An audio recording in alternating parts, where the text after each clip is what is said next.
All right, guys. So, not sure if you've heard of the Socratic Circle.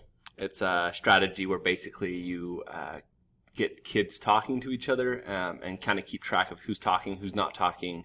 And there's lots of different things you can do. I used to use these little dinosaurs, and anytime I would give students like 4 or 5 of them, and then every time they talked, they could give me a dinosaur, right? Like, and their goal was to get rid of all their dinosaurs. It's funny because I teach high school, so you'd think that they would be like, oh, like it's just a toy. Like, no, they love those dinosaurs. It was crazy. Like, and then after we did activities like that, they were always like, "Do we get to play with the dinosaurs today?" And so it was just so funny that something like that stuck with them. So I've always I love that style of teaching, like trying to get students talking and engaged, right? If they're engaged, and they're going to be actively thinking and they're going to actually learn stuff. Okay, so I was trying to think of, well, what can I do to kind of get that onto technology, right? So obviously it's not like you can't do things like that in person, but it's nice to be able to have resources that, at least for my sake, I like being able to keep track of, like, okay, who actually talked the most and who didn't, and yada, yada, yada, right? Like sometimes it's hard in a classroom discussion. And really the big factor for me is how big my class is, right? So like if I have a class over 20 students, it's really hard to do a Socratic Circle. Honestly, even at 20 students, it's hard to kind of see who's engaging, who's not. But with 36 students, like, yeah, good luck, right? So this resource is actually perfect for our Socratic Circle in the sense of kids can actually get engaged with the technology. It really draws them in. I've used it a couple times, and they love it. They love being able to post memes and GIFs and then have discussions. And then honestly, I can see whether or not they're participating. One of the other teachers in my department, they love this because the kids, they'll say, oh, if I don't see your name on here, you're not getting points for today, right? And so then kids like, oh, okay, well, I've got to participate, right? So it's called Padlet. Didn't mention that part. Okay, called Padlet.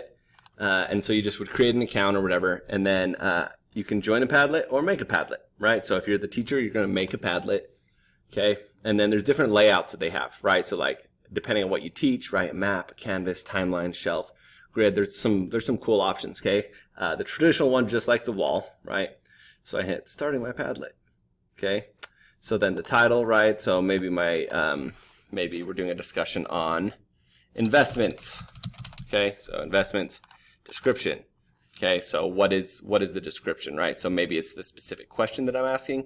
That's one way I could set it up. So I don't know, maybe I'm like, should you put money into a 401k? Okay, so then and then there's different settings you can go through. Okay, oh no, I might have to move my face, maybe. Okay, so then, and there's different wallpaper I can have, right? So obviously that wallpaper would make sense. So I'll do, oh man, let's do a sunset. How nice, because you want to retire with money. Okay, but yeah, there's lots of different settings you can mess with. Okay, so then what'll happen is you can hit start posting, and so what you can do is you'll share this with your students, right? So share, if you wanted to make it secret, you could always do that. But I always like just get QR code, right? And then students can literally scan this with their phone.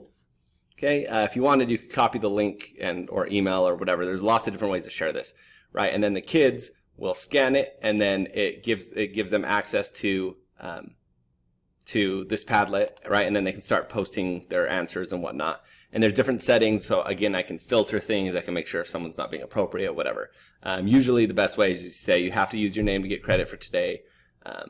Right, and then I can keep track, and then that way if someone posts something inappropriate, I know who it was, I can talk to them or whatever.